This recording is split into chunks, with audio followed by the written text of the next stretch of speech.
Assalamualaikum warahmatullahi wabarakatuh. Izin memperkenalkan diri. Nama saya Jaga Pamungkas. Nama saya Ari Gilang Syahputra. Nama saya Iqbal Rifani.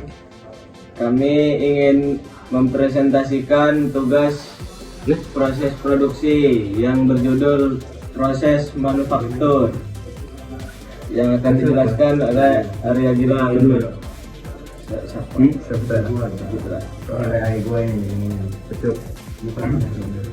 Pendahuluan. Ilmu teknik pengecoran logam adalah salah satu teknik produksi di mana di Indonesia masih memerlukan banyak usaha dalam pembinaannya yang lebih terarah, sehingga kualitas produk, kemampuan produksi, dan biaya produksi dalam proses dapat menyaingi benda-benda coran buatan luar negeri. Dalam hal ini, perlu pembinaan dilakukan. Oleh karena itu, Alhimu Pengecoran harus mampu membangun industri pengecoran di Indonesia yang mana salah satu cara adalah dengan memberikan dasar ilmu pengetahuan yang lebih baik kepada perguruan tinggi yang mengambil program studi teknik produksi. Proses pengecoran pada dasarnya ialah penuangan logam cair ke dalam cetakan yang telah terlebih dahulu dibuat pola, sehingga logam cair tersebut membeku dan kemudian dipindahkan dari cetakan. Jenis-jenis pengecoran yaitu ada 4, yaitu sand casting, 2 yaitu Chancerfu casting, 3 die casting, yang keempat ada investment casting. Dimana dari 3 itu saya jelaskan salah satunya, yaitu jenis sand casting itu yaitu jenis pengecoran dengan penggunaan cetakan pasir. Jadi pengecoran itu paling banyak dipakai karena ongkos produksinya murah dan dapat membuat benda coran yang berkapasitas bar ton atau ton. Lanjut ke investment casting, yaitu jenis pengecoran yang polanya tersebut dari lilin atau wax dan cetakan tersebut dari keramik. Contoh, benda coran yang bisa menggunakan jenis pengecoran ini ialah benda coran yang memiliki kepresisian yang tinggi, masalah rotor turbin. Oke, lanjut, bisa dijelaskan oleh Jaka. Izin melanjutkan materi yang dijelaskan oleh Arya Gilang. Yang kedua itu ada centrifugal casting, yaitu jenis pengecoran di mana cetakan diputar bersama dengan penuangan logam cair ke dalam cetakan yang bertujuan agar logam cair tersebut terdorong oleh gaya centrifugal akibat berputarnya cetakan. Contoh benda coran yang bisa menggunakan jenis pengecoran ini ialah pelek dan benda coran lain yang berbentuk bulat atau silinder. Di yang ketiga ada die casting, yaitu jenis pengecoran yang cetakan tersebut dari logam sehingga cetakannya dapat dipakai berulang-ulang.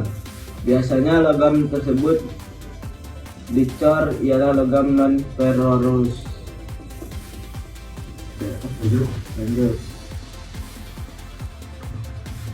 Rumusan masalah. Apa itu definisi sistem saluran? Sebutkan jenis-jenis sistem saluran. Sebutkan kegunaan sistem saluran.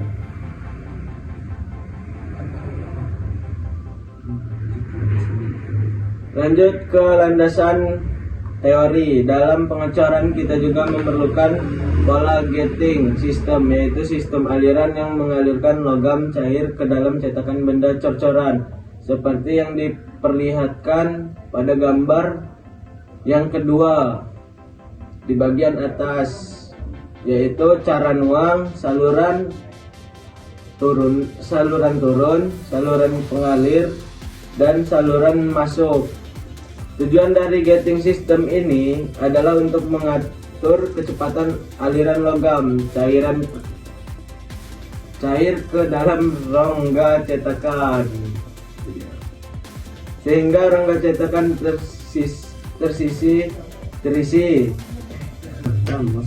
Tujuan dari gating system ini adalah untuk mengatur kecepatan aliran logam cair ke dalam rongga cetakan sehingga rongga cetakan terisi secara sempurna, dan juga agar selai logam cair tidak ikut masuk ke dalam rongga cetakan. Selain pola bentuk coran dan pola gating system, kita juga memerlukan pola atau pola penambah. Riser adalah penambah juga diperlukan untuk mengimbangi penyusutan pada saat logam cair tersebut membeku, karena setiap logam mempunyai nilai penyusutan tersendiri.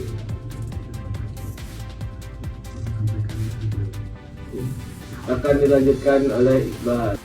Contoh macam-macam saluran tuang yang dipakai dalam pengecoran, lihat gambar 3, yaitu yang pertama saluran pisah, yang kedua saluran langsung, dan yang ketiga saluran bawah, keempat saluran lincin, kelima saluran trompet, dan keenam saluran bertingkat, sedangkan yang ketujuh saluran baji. Ke pembahasan selanjutnya yaitu cawan tuang. Cawan tuang merupakan penerima yang menerima cairan logam langsung dari ladle. Cawan tuang biasanya berbentuk corong atau cawan dengan saluran turun di bawahnya. Cawan tuang harus mempunyai konstruksi yang tidak dapat melakukan kotoran yang terbawa dalam logam cair dari ladle. Karenanya cawan tuang tidak boleh terlalu dangkal, karena kalau perbandingan antara H tinggi logam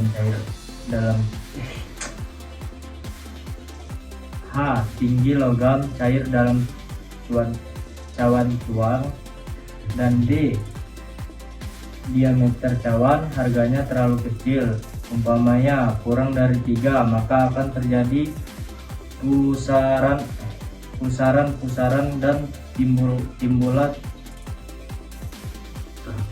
terak atau kotoran yang terapung pada permukaan logam cair.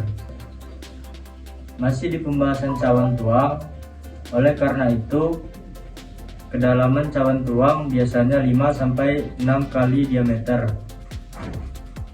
Ada cawan tuang yang diperlengkapi dengan inti pemisah seperti ditunjukkan pada gambar, di mana logam cair dituangkan di sebelah kiri dari saluran turun. Dengan demikian ini pemisahan akan menahan terak atau kotoran, sedangkan logam bersih akan lewat di bawahnya kemudian masuk ke dalam saluran turun.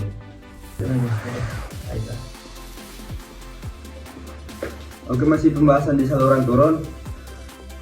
Saluran turun adalah saluran yang pertama yang membawa cairan logam dari cawan tuang ke dalam mengalir dan disalurkan masuk. Saluran turun dibuat lurus dan tegak dengan irisan berupa lingkaran. Kadang-kadang irisannya sama dari atas sampai bawah, dipakai kalau dibutuhkan pengisian yang cepat dan lancar. Untuk mengecil dari atas ke bawah dipakai apabila diperlukan penahanan kotoran sebanyak mungkin. Saluran turun dibuat dengan melubangi ketakan dengan mempergunakan satu bintang atau dengan masang bumbung tahan panas yang dibuat dari semut atau batu tahan api. Semut ini cocok untuk membuat saluran turun yang panjang. Oke, itu saja yang dapat kami sampaikan. Kurang lebih kami mohon maaf. Terima kasih. Wassalamualaikum warahmatullahi wabarakatuh.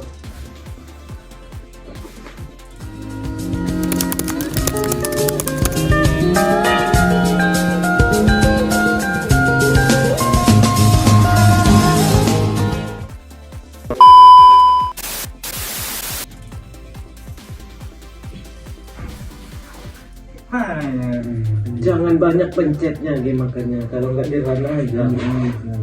Bisa perlu. Oleh karena itu kedalaman masih pembahasan cawan tuang. Oleh karena itu udah nanti kan dikat, langsungin aja. Maksa lo itu. Kan sampai sini. Enggak loh, kan tadi kan nah, ini Dengerin, ini nah. demen materi loh. Ini sama ini demen materi, ini calon tuangnya.